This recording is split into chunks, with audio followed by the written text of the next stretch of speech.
Caracol Radio. Historias del mundo. Diana Uribe.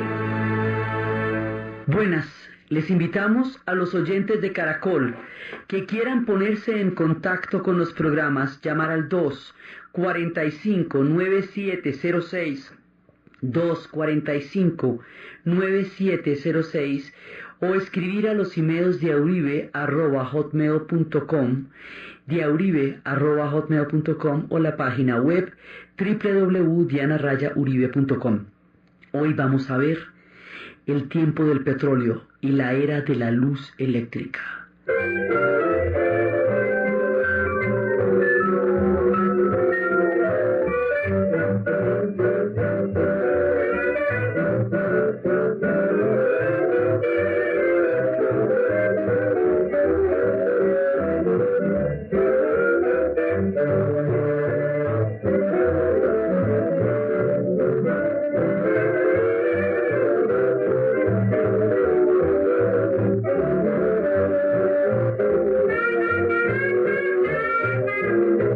La vez pasada estábamos viendo cómo la marea migratoria a los Estados Unidos va a producir una oleada de inventos, porque va a suplir una gigantesca demanda de necesidades. Y cómo estas necesidades van desde la vida cotidiana, desde la máquina de coser Singer, desde la cuchilla de afeitar, desde el abrelatas, todas las transformaciones en los alimentos, cómo se pueden almacenar las ollas a vapor, cómo se van dando todas estas transformaciones en la vida cotidiana. Y estábamos viendo eso, pero también estábamos viendo cómo eso nos va a llevar a las grandes transformaciones ya en el nivel de la telegrafía, los telégrafos, y cómo los ferrocarriles van a ser un punto absolutamente clave y nodal en esta expansión del mundo de los inventos. Estábamos contando cómo se habían transformado todos estos renglones de la vida cotidiana, cómo se han transformado las fibras, desde motoras, las máquinas, y estábamos empezando a hablar de una sustancia chicluda, una sustancia pegajosa, de un color oscuro, una sustancia a la que conocemos con el nombre de petróleo. Esa sustancia va a desempeñar un papel muy importante en el tema de este mundo industrial. Hoy vamos a ver una parte de ella y luego la seguiremos viendo más adelante porque tendrá lo suyo y aún lo tiene. Entonces resulta que nosotros sabemos de la existencia del petróleo desde tiempos muy antiguos. Sabemos del antiguo Irán. Hoy, pues, de Persia, en las épocas de Persia y de Irán, sabemos que había unos fuegos sagrados que ardían en la tierra sin que nadie los prendiera, fuegos incandescentes alrededor de los cuales se creó la adoración y la religión del mazdeísmo, y la figura de Ahura Mazda y de Arimán y de Zoroastro, también llamado Zaratustra, que eran los adoradores de estos fuegos sagrados. Sabemos de eso. Sabemos en la Biblia que el material con el que se impermeabilizó el arca de Noé para que pudiera aguantar la madera el tiempo de la inundación está hecho de esta sustancia. Ahí lo conocimos también. Sabemos del fuego griego, que había unas cosas que ellos botaban en catapultas, primero los griegos y más adelante en Bizancio, o sea, sus posteriores descendientes en la historia, lanzaban este fuego griego, pero esto tenía una capacidad, era incandescente, con una capacidad de combustión que la gente no se imaginaba. Era durísimo, pero no lo pudieron desarrollar más adelante. Luego se pierde de vista, luego empieza a tener un uso como para unas cosas y sí, y como para otras cosas no, digamos, en últimas termina siendo un tónico que lo vendían hasta para la calvicie. Eso lo empacaban y que eso le buscaban cualquier uso, pero todavía no tenía ningún uso. Hay un momento en que se va a plantear muy seriamente que las lámparas ya no se van a poder hacer de aceite de ballena, porque el aceite de ballena se está escaseando. Esta industria de las lámparas hechas con aceite de ballena va a llegar al exterminio casi virtual de la especie de las hermosas ballenas, y esto va a ser aterrador porque esto nos va a llevar a capítulos de una obsesión y de una tenacidad como los de Moby Dick. Los balleneros recorrían el mundo destruyendo estos magníficos y poéticos gigantes del mar que tienen tantas capacidades emocionales. Entonces eso se estaba agotando.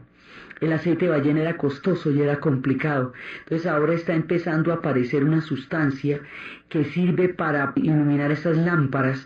Esa sustancia lleva un nombre con el que se conocería, que se llama querosene. Quero significa cera y alión significa aceite, óleo. Entonces la idea es que funcionan esas dos palabras y queda querosene. Eso es derivado de esta cosa chicluda que les comento, que ahora la tenían en vermífugos para la calvicie y cosas de esas. Ahora le vamos a meter a las lámparas. Y con las lámparas queda más chévere. Entonces, en Viena, con todo el desarrollo del cristal de Bohemia, siendo Bohemia en aquella época ya parte del imperio austrohúngaro, se desarrolla toda la industria del cristal, el vidrio. Ese vidrio se lo vamos a poner a la lámpara de querosene, y al ponérselo a la lámpara de querosene vamos a tener una manera de que no ahume tanto y que no se prenda, pues digamos que uno no le queme. Entonces a esto se le pone como una capuchita, y esa capuchita de vidrio sobre una lámpara prendida con querosene ya nos permite el alumbrado público. Y cuando ya empiece el alumbrado público, el hombre habrá derrotado la noche, porque ya va a empezar a existir alumbrados en las calles. Entonces ya tenemos un uso importante, y es el uso que va a tener con lo que significa las lámparas, el querosene. Esto hace que haya gente que piense que si el petróleo se encuentra ahí como un charco en el piso, evidentemente tiene que haber petróleo debajo, ¿no es cierto? ¿Cómo no? Entonces, por allá en un pueblo perdido de Pensilvania que se llama Titusville, ¿sí? Un señor se le ocurre, un tipo Drake, que se hace llamar coronel. Él no era coronel, pero queda regio de coronel. Drake le da por inventarse, todo lo que vamos a ver acá no son reales inventos, sino adaptaciones de cosas que se conocen hace mucho tiempo. Los chinos, que lo conocían absolutamente todo, tenían este aparatico hace mucho tiempo para el tema de la sal, pero este lo adapta para sacar el petróleo de debajo de la tierra. Si yo lo bombeo y verá cómo sale la superficie, eso salen unos chorros, ¡fua! Unos chorros, la cosa más impresionante, y eso queda todo el mundo lavado en petróleo. Más de una vez se prendió la gente porque aquello inflamable, ¿no? Entonces eran Bissell y Drake que se les ocurre sacar el petróleo de la tierra. Pero no siempre el que lleva el invento es el que se enriquece con él. Ese hombre muere en la miseria y nadie le para bolas. Pero la vez pasada estábamos hablando de cómo hay un personaje puritano, hijo de un pastor bautista, un hombre extremadamente austero, con una personalidad totalmente frugal, siempre con el mismo traje, no compraba ni vestidos, que es el que les digo que él no se va a untar, no se va a meter pues en esos pozos a que le salga un montón de petróleo en la cabeza y que quede como un ciririno. El hombre lo que va a hacer es empacarlos, los va a empacar en toneles de madera, y esos toneles de madera los va a llevar en el tren, y al tren le va a decir que solamente lleva sus toneles de madera en el tren, pero que me hacen el favor y me bajan el precio, o sea, me cobran más barato que al resto, y me cuentan ¿qué más llevan los demás que van en ese tren? Ahí tenemos control de precios y espionaje industrial en una sola sentada. La gente que está ligada al petróleo, eso es como la fiebre del oro. La gente que está ligada al petróleo tiene digamos, unos esquemas empresariales y de comportamiento sumamente cuestionables. La gente que está ligada a la electricidad es de un altruismo y de una magnanimidad. Los sectores también determinan a sus inventores de alguna manera. Este personaje va creando una forma de administrar todas las posibilidades de un negocio. O sea, una vez que sacan eso de la tierra, Entonces él lo mete en toneles, lo monta en el tren, luego se inventan las fábricas para sacar los derivados, es decir, el querosene. Y el querosene es lo que les digo que se va a estandarizar porque si uno se estalla, entonces le vamos a tener una calidad estable ese petróleo que se llama la Standard Oil y estamos hablando de Rockefeller. Entonces Rockefeller, para darle una garantía, una calidad estable al petróleo, porque eso a veces queda de una manera y a veces de otro, va a fundar una compañía que se llama la Standard Oil. Y la Standard Oil va a ser la primera corporación en el sentido tremendo de la palabra, porque este hombre controla todo, desde el momento en que sale del pozo hasta cuando llega a las lámparas que están iluminando en ese momento las ciudades. Están empezando a iluminarlas con su candil. Entonces el hombre logra controlar absolutamente todo, la comercialización, todo el transporte, del transporte dentro de los Estados Unidos, porque es que tenemos un problema. El petróleo no puede viajar a ultramar. Los oleoductos se van a inventar muchísimo tiempo después. Usted no puede montar esto en un barco porque es peligrosísimo transportar querosene o transportar cualquier derivado del petróleo en un barco en esa época. Era una cosa poco menos que imposible y ningún marino se le medía. Fue más adelante cuando se inventaron los buques cisternas, es decir, compartimientos en los barcos, donde se aísla el líquido, donde se aísla el petróleo y el querosene del resto del barco en diferentes compuertas separadas unas de otras, de manera que no se exploten, ¿sí? La primera vez que se hizo el experimento de un buque cisterna, ¿cómo sería de peligroso esto en esa época? Hicieron lo siguiente, cogieron a la tripulación que estaba en el puerta, borrachos, a los más caídos, los que no sabían de dónde eran vecinos, y así como estaban, trinque los echaron al barco, de manera que cuando se despertaron del guayabo, estaban en alta mar cargando querosene. ¿Cómo la ve? Eso es mucho guayabo bravo. Y así se hizo el primer experimento de buques cisternas. Después ya se vio que no siempre se podía emborrachar a la tripulación. Bueno, ya había que entrar a negociar con ellos porque aquello no era de la mejor manera. Entonces Rockefeller va a hacer toda, digamos, él va a convertir el petróleo en un sector, en todo un sector, y se va a inventar las corporaciones, va a separar el control de lo que va a ser el control de la propiedad, porque hay corporaciones que otra gente le va a manejar, pero el hombre tiene todo el monopolio. Esto va a ser así hasta un momento en que se le aparece un personaje que le pone el tate quieto. Y le va a decir, bueno, usted, si esta sustancia se va a volver tan importante como se está volviendo, porque hay un momento en que esto ya, más allá de las lámparas de querosene, va a empezar a tener usos diferentes en una cosa que se están inventando, que se llama el automóvil. Cuando esto se convierta en gasolina y empiece a convertirse en un sector de transportes y a desarrollar semejante potencial, ahí se le aparecen y le dicen, no puede ser que una sustancia de tan importante uso en el creciente mundo industrial esté en manos de un solo hombre. Eso no se va a poder. Y otro tipo del mismo tamaño de bravo que él le clava la ley antimonopolio. Y el hombre es Theodore Roosevelt, que le va a decir, ley antimonopolio, usted no me va a controlar todo el petróleo porque lo convertiría en un hombre de un poder descomunal.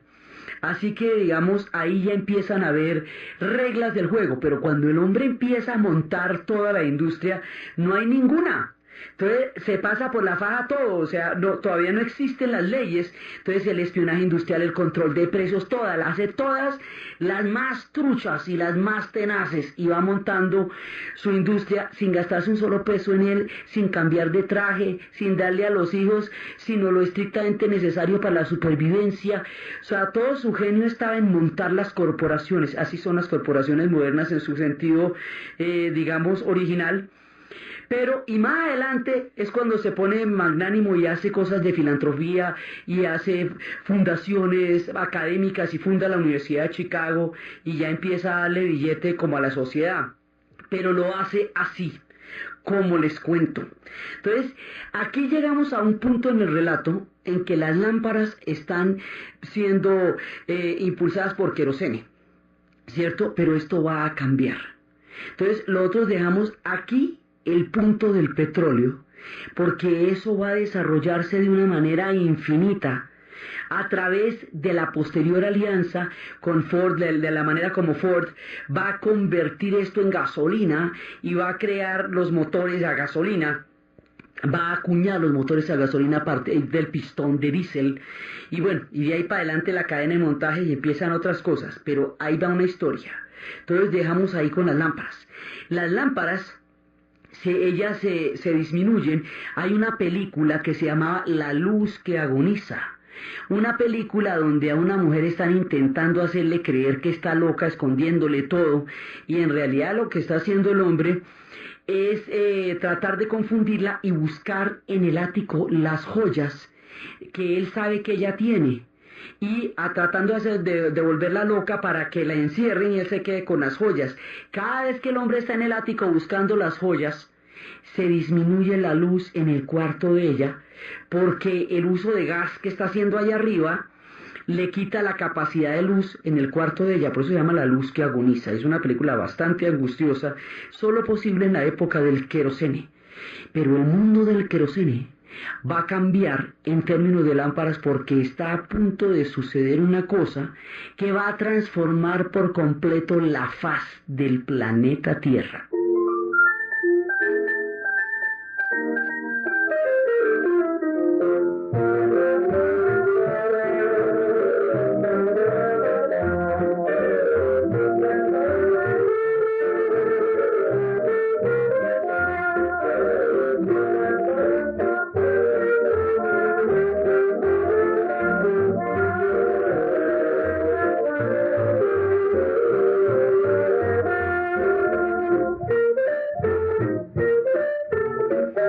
Lo que va a suceder ahorita está ligado a un personaje absolutamente extraordinario.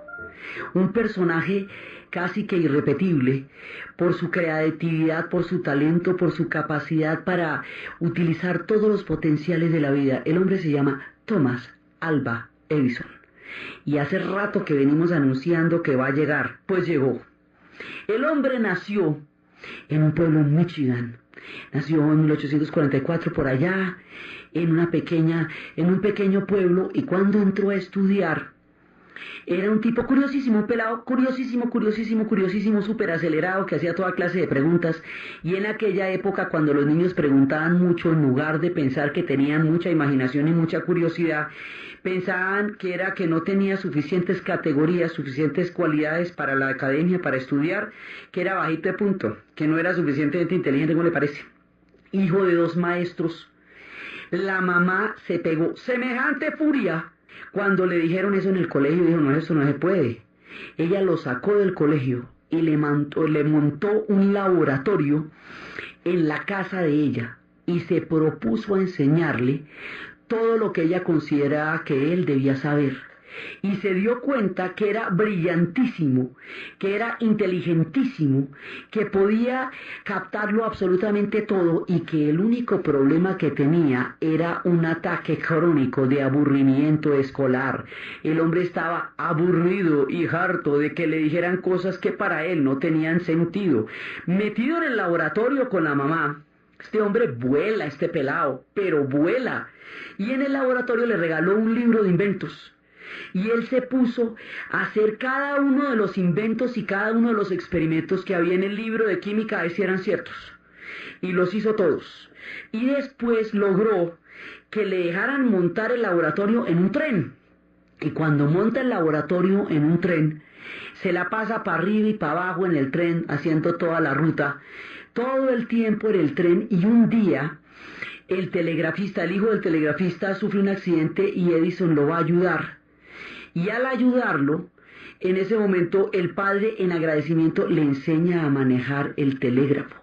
Entonces, acuérdense que ya la vez pasada montamos el ferrocarril y ya montamos el telégrafo, ¿no? Sobre esas 2 bases. Entonces le enseña a manejar el telégrafo, y el hombre todo contento con los manejos del telégrafo. Y De pronto estamos en la guerra de secesión americana, y mientras el sur se desgarra en semejante hecatombe, en el norte están pasando 1000 cosas, pero 1000 cosas. El mundo se está transformando en el norte. La pujanza de lo que está ocurriendo ahí es colosal. Entonces se le ocurre a Edison, y aquí ya tenía 12 años, se le ocurre preguntarle a los telegrafistas que si tienen noticias de lo que está pasando en el frente de batalla. En aquella época no existía el periodismo masivo. Era muy difícil tener noticias del frente. Así que el hecho de que alguien pudiera saber lo que estaba pasando en el campo de batalla era fantástico. Entonces él le pedía a los telegrafistas, y con lo que los telegrafistas le dieron, el hombre montó un periódico, un noticiero del frente de batalla. ¿Cómo la ve? Solamente podía leer en el tren, pero de resto eso no estaba en ninguna otra parte. Todo esto va ocurriendo ida y venida dentro del tren. Un día, en uno de esos experimentos, voló el vagón con todo el muchachito, y lo sacaron de las orejas para salvarlo, y al sacarlo le desprendieron un poquito una oreja, cosa que en la vejez le acarrearía problemas de audición, porque le desprendieron un pedacito de oreja, pero el man se salvó. Entonces ya después siguió trabajando en compañías de telégrafos por todos los Estados Unidos, y se conoció ese país de un lado para el otro, trabajando en compañías de telégrafos, hasta que un día el hombre sacó un aviso en el periódico. Un aviso en el periódico que decía que de aquí en adelante habían terminado sus días como telegrafista, que se iba a dedicar a lo que él era y para aquello que había nacido, que de ahora en adelante se iba a volver inventor. Y de esa manera adquirió un compromiso con la sociedad. O sea, no era que en ese momento le importara a nadie, pero el hombre quedó ante sí mismo y ante la sociedad comprometido a inventar, porque sacó un letrero en el periódico, y a inventar se dijo, y ahí va a transformar el mundo.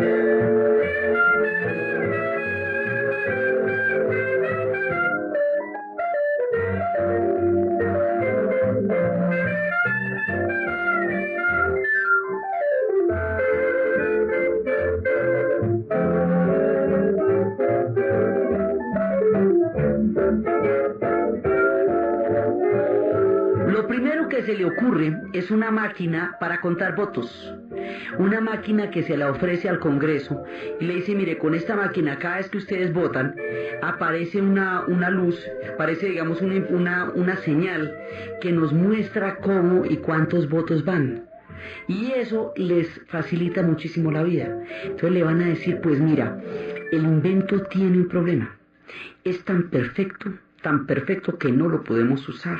¿Cómo así? Mira, te explico. La política requiere de confusión, requiere de retardos, requiere de complicaciones. Con esto se nos facilitaría la vida, y entonces no podríamos crear ese clima de confusión, problemas y retardos que requiere la política.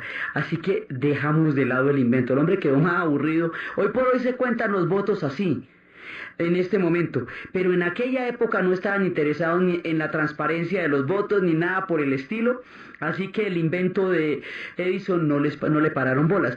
El hombre dijo: bueno, entonces de aquí para adelante todo lo que me invente va a ser práctico, absolutamente práctico. Un día estuvo en la bolsa de valores y se inventó una maquinita para poder llevarlo de la bolsa de valores, y entonces mejoró fundamentalmente la manera como se transmitían las informaciones de la bolsa. En donde quiera que se paraba, el hombre podía inventar cosas. Se va a dedicar a los inventos de una manera absolutamente impresionante, y va a tener una mujer ella no, digamos, no era que viviera matada con él, con los inventos de él, pero tampoco se la montaba. O sea, hacemos esta salvedad porque cuando estemos con el otro héroe de nuestra jornada, que es Westinghouse, él tendrá una llavería con su mujer que hará que esos inventos sean particulares. Aquí lo dejan al hombre trabajando, era absolutamente obsesivo con el trabajo, era el más entusiasta de todos los personajes. Una vez duró 17 intentos para hacer un invento y todos le fracasaban, y le decían: pero usted no se desanima con 17 intentos fracasados. Dice: al contrario, me he equivocado tantas veces que ya debo estar cerquitica de encontrar la solución. En el 18º seguro que me sale. Entonces, el hombre no le veía peros a nada, decía que no existían los genios, que eso era un 10% de inspiración y un 90% de transpiración, o sea, de sudor, de trabajo y de esfuerzo. Y el hombre trabajaba y el hombre creaba cosas, pero además tenía un talento empresarial. Era capaz de darle a sus inventos una salida económica, comercial y empresarial que hacía que se retroalimentaran los unos a los otros. Él se inventaba una cosa para poder hacer, para poder garantizar los inventos, para poder investigar y dándole todo el tiempo con los inventos. Entonces va generando muchas cosas, va perfeccionando todo, muchas cosas las perfecciona. Nosotros más adelante veremos a Alexander Graham Bell, otro de los grandes. Bell se había inventado ya el teléfono, pero había que agarrarlo a alaridos. Entonces tocaba pegar unos gritos terribles. Entonces eso no le pareció práctico a Edison, por lo tanto mejoró el auricular para que se pudiera hablar por teléfono a lo bien, ¿ves? Sin dar alaridos, así, pero normalitos, esto sin mayores compliques. Entonces existía la posibilidad ya en ese momento de reproducir los sonidos, de reproducir la voz humana, pero todavía no la podíamos plasmar, pero no la podíamos reproducir. O sea, usted a lo máximo podía captar una voz, pero usted no podía repetir esa voz. La podía captar como quien tomara una instantánea, pero no pudiera fijar el color, la voz no la podía repetir. Entonces pasaba como cuando en la época de los dioses griegos, al principio, antes de que existiera la memoria, las más grandes festividades y las más grandes celebraciones morían en el instante en que terminaban, porque no existía quien tomara registro de lo que allí había ocurrido. Por eso mandaron a Mnemosine la memoria. Mnemosine es quien capta y reproduce y es capaz de almacenar en el tiempo y contar a los que no estaban presentes las cosas que ocurrieron mientras ellos no estaban y las maravillas y los esplendores. Algo parecido a lo que hizo Mnemosine con los dioses de los griegos lo va a hacer Thomas Alva Edison con un aparato donde va a juntar un rodillo, un cono de cera, unos impulsos eléctricos y va a fijarlo sobre un metal y va a tomar un rubí, va a hacer una serie de, digamos, de combinaciones, y le empieza, y estaba además mirándolo, y de pronto los obreros que trabajan con él, los empleados, lo miraron y le dijeron que, pues, como que, ¿qué estaba haciendo? Y el hombre dice, esta máquina va a hablar, y hasta que no hable, no me quedo quieto, ¿me entendió? Entonces los manes miraron como, por ahí dije chiflo, pero bueno, allá él. Cuando de repente se dan cuenta que un silbido que estaba tarareando uno de los hombres que trabajaba con él queda reproducido por la máquina, y ahí sí quedan verdes. La máquina había sido capaz de reproducir el sonido.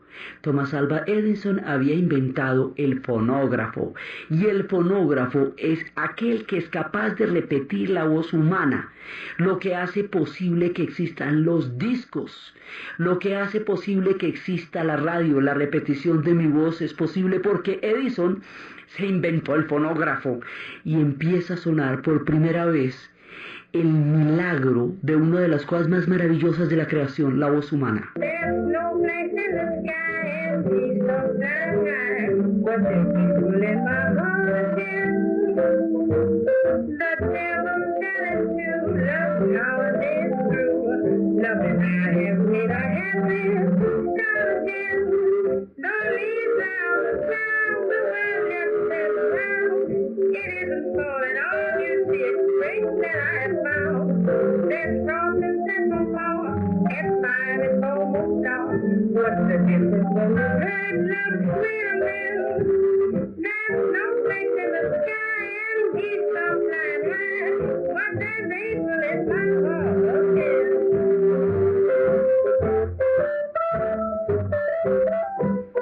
Y empieza a sonar la voz humana, y empieza a sonar la música y todas las maravillas que el hombre y la mujer son capaces de crear con su voz.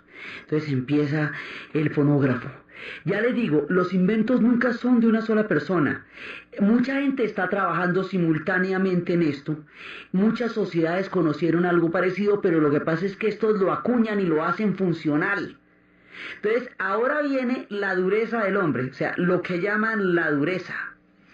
El hombre está pensando en hacer funcional una fuerza que ya conocíamos. A partir de Benjamin Franklin y el tema con el pararrayos y el rayo que cayó y que el otro es capaz de entender que ahí hay una fuerza que es la fuerza de la electricidad. Eso ya lo conocíamos, pero ahora aplíquemelo a la vida cotidiana. Estos inventos van a ser totalmente pragmáticos, ¿sí? Todo el tiempo. Entonces vamos a ver cómo hacemos eso. Vamos a buscar la forma en que esto se pueda encender. O sea, vamos a encender una lámpara con una cosa que no sea querosene. Ese querosene huele mal, es una jartera, además es peligroso, eso quema. Vamos a crear otra cosa. Vamos a inventar que la electricidad, esa electricidad que yo sé que existe en la naturaleza, la vamos a convertir en algo que me permita a mí meterla dentro de un espacio que lo pueda yo encender. Y el hombre se va a inventar la bombilla eléctrica, eso sí, se la inventó él. O sea, todo lo demás está trabajando todo el mundo, pero él se inventó la bombilla eléctrica. Pero eso tiene que tener un filamento. Tiene que tener el filamento, primero el problema para conseguir la fibra de ese filamento. Entonces mandó gente a todas partes del mundo a que trajeran chismes nuevos. Y de los chismes que trajeron fue el bambú. Entonces con el bambú, ahí tenemos el filamento. Necesitamos una manera en que podamos interconectar esto, pero esa interconexión necesito que no se me queme toda si se daña algo. Se inventan los cables aislantes y el sistema de interconexión eléctrica. Entonces, cuando el hombre está inventando todo esto, va a encontrar una asociación que va a ser fundamental. El hombre se va a asociar, él tiene sus propias empresas, todo lo ha convertido en empresas, porque no solamente es un inventor, sino que es un gran empresario. Entonces él tiene sus propias empresas y va a hacer una asociación con una gente con la que va a crear una compañía que al principio era Edison Electric, pero después va en sociedad con ellos a crear una cosa que se llama la General Electric, ¿sí? Y empiezan a hacer con los generadores y de ahí en adelante con los Vanderbilt y todo eso va a crear la General Electric y se ponen en serio a investigar. Y están investigando absolutamente todo. Esto, simultáneamente hay otro personaje que está trabajando en esto que es Westinghouse, que también lo vamos a contar en nuestras historias y que es un regio también. Entonces, Edison está en esto y todos están rápidamente como encontrando los puntos en que van a hacer funcional el mundo a través de la luz eléctrica. Y ahí cuentan las historias, cuenta un oyente, de un personaje que había llegado en un barco de migrante, perseguido político, jorobado, el hombre no hablaba inglés, mejor dicho. Claro, eso lo rechazan de uno en la entrada, lo rechazan, pero croata, un tipo, viene de otro lado, viene, y el hombre está, pero completamente, mejor dicho, sin posibilidades. Un amigo lo logra entrar a los Estados Unidos, a pesar de que lo hayan rechazado en la primera parte de migración, y lo pone a trabajar en una fábrica de sombreros. Y el hombre se pone a trabajar en la fábrica de sombreros y en sus ratos libres es un matemático durísimo, durísimo, durísimo. Y en sus ratos libres se pone a aplicar la matemática a algo que se estaba desarrollando, que era la corriente alterna. Sí, eso lo están desarrollando Tesla y Westinghouse simultáneamente. Eso después lo vamos a contar, pero eso está pasando ya. Y el hombre empieza a trabajar en eso, porque es que hay un problema con conducir la electricidad, es que la conducimos en pilas, pero para pasarla de un lado al otro, se necesitan conectores pesados, costosos, y va disminuyendo el voltaje. Ahí todavía no lo tenemos. Después es que se van a inventar la corriente alterna, que es lo que soluciona el problema de la conducción. Eso se va haciendo en varios lados. En uno de estos lados es este personaje jorobado, que está intentando aplicarlo matemáticamente, y un día va a un congreso de ingenieros eléctricos, muestra su pensamiento matemático, no lo toman en serio, nadie le para bolas, pero los de la General Electric se lo pillan de una. Y entonces le dicen: momentico, venga para acá. Y lo van a contratar, pero como el hombre de la fábrica de sombreros le dio la mano cuando nadie se la había dado, la condición que puso para ir a trabajar con la General Electric era que le compraran al man la fábrica de sombreros. Entonces lo tuvieron que comprar con todo y fábrica de sombreros para que trabajara con ellos por una lealtad a un personaje que le había dado la mano. Y así empezó a trabajar con ellos Carlos Proteus Steinmetz. Va a crear lo que llaman un pequeño círculo, que es el círculo donde se está dando la gran investigación de la General Electric, y el hombre va a ser de los gurús de toda la parte de la investigación. No va a tener hijos porque es el tercero en línea jorobado de su familia. Ya le queda claro que todos van a salir jorobados, así que le dedica su vida a la ciencia. Este jorobado, emigrante que no sabía inglés, perseguido político, que llega en un barco llevado, es uno de los hombres que ayudó a iluminar el mundo. Nunca se sabe qué altos destinos tienen todas aquellas personas que aparentemente no son grandes para el mundo y sin embargo terminan siéndolo. Entonces, con él va mucha gente. Porque también hay otra historia, otro de los talentos importantes que tenía Thomas Alva Edison era saberse rodear de gente capaz. Él hacía brillar a los otros en sus capacidades, porque era un hombre generoso y era un hombre maravillado con el conocimiento. Su madre le había dado todas las condiciones para despertar su inmensa curiosidad y su inteligencia, y él había hecho el resto con su inventiva y con su disciplina. Hacía creer a los demás, creía en ellos. Así que cuando se le aparecían personajes capaces y maravillosos, de una los incorporaba y los ponía a brillar y a iluminar con él. Era agotador porque el hombre era un intenso, no se cansaba nunca, nada lo desanimaba. Una vez hubo un incendio enorme y llamó a la mujer y a los hijos y dijo: vaya, llamen a los vecinos porque un incendio de estos no se va a volver a presentar en mucho tiempo, esto es mucho incendio, ¿no? Y bueno, todo lo que se quemó no sirve, mañana hacemos otro y nos queda más bonito, ¿eso qué le hacemos? Y el hombre no le tenía ni miedo al fracaso, o sea, nada, el hombre no tenía sino pilas en esta vida. Entonces va a trabajar con mucha gente él. Va a trabajar con Ford. Ford trabajó mucho tiempo con él y fue su amigo, y él fue como su mentor, hasta que Ford deja de tener interés en el sector eléctrico y empieza a tener interés en el sector energético, y empieza a investigar este tema de la sustancia chicluda del petróleo que Rockefeller ya tiene por un lado y otro de los trenes, y va a ver cómo le aplica eso a los motores de pistón y a los automóviles. Pero eso ya es otra historia, pero también estuvo con él. Hay una historia de un personaje, un niño, que él encontró aterrorizado en el laboratorio, muerto del miedo, y le dice: ¿le temes a la oscuridad? Y el niño le dijo: sí, yo también, por eso inventé la bombilla eléctrica, porque le tengo miedo a la oscuridad. Y este personaje va a trabajar con él mucho tiempo, y va a ser uno de los creadores del cinematógrafo, la máquina del cine con los bombillos. Eso es otra de las cosas que hace Alva Edison. Va a pasar de a 500 patentes al año, se inventa de todo. Entonces, la manera como él va a hacer cuando ya se inventa la bombilla eléctrica, cuando ya tiene el tema de la interconexión, de los aislantes, ya tiene todo listo, ahora necesitamos que la gente la compre. Que la gente la compre y que la utilice, o sea, crearle la necesidad a la gente que use bombillos. Entonces, para eso va a utilizar el encantamiento, porque el hombre también era un mago. O sea, era un empresario, un mago también, un publicista. Entonces se va a fajar un truco absolutamente fantástico. Va a tomar un barco de vapor, de esos que se ven por el Mississippi. Lo va a poner a navegar, le va a poner 200 bombillos. Con 200 bombillos, en un mundo de candiles y penumbras, alumbrado solamente por las lámparas de querosene, ver pasar un barco de vapor con 200 bombillos como un árbol de Navidad flotante es la visión más resplandeciente y espléndida que pueda tener alguien en su vida.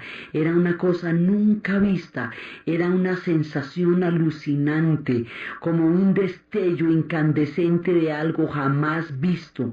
Brillaban los 200 bombillos en el vapor por el Mississippi, y así generó el antojo de poseer un poco de esa incandescencia en la vida cotidiana.